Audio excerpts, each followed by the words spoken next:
కబ్జాకి గురైన చెరువుల్ని హైడ్రా పునరుద్ధరిస్తోంది. అక్రమ కట్టడాలను కూలగొట్టి చెరువులకి మళ్లీ ప్రాణం పోస్తోంది. అయితే అలాంటి చెరువులు మళ్లీ కబ్జాకోరల్లో చిక్కుకోకుండా హైడ్రా ఎలాంటి చర్యలు చేపట్టింది?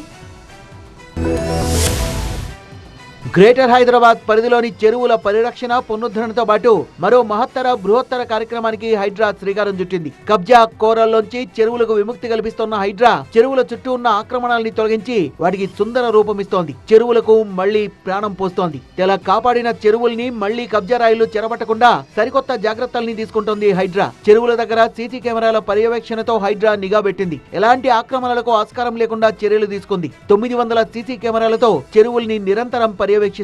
చెరువుల్ని మట్టితో నింపి కబ్జా చేయాలనే ప్రయత్నాలకు ఇలా చెక్ పెట్టింది హైడ్రా. ఈ సీసీ కెమెరాల్ని హైడ్రా కార్యాలయంలోని సర్వర్ కు అనుసంధానించారు. దీని ద్వారా చెరువుల దగ్గర ఏం జరుగుతుందో నిరంతరం నిఘా పెట్టడానికి హైడ్రాకు వీలవుతుంది. తద్వారా చెరువుల దగ్గర ఉన్న పరిస్థితిని హైడ్రా కార్యాలయం నుంచి పర్యవేక్షించేలా ఏర్పాట్లు చేశారు. ఈ సీసీటీవీ కెమెరాల నిఘా వ్యవస్థను హైడ్రా కమిషనర్ రంగనాథ్ ప్రారంభించారు. హైడ్రా కార్యాలయంలోని కంట్రోల్ రూమ్ నుంచి మానిటర్ల ద్వారా చెరువుల దగ్గర ఉన్న పరిస్థితిని నిరంతరం పరిశీలించేలా ఏర్పాట్లు చేశారు.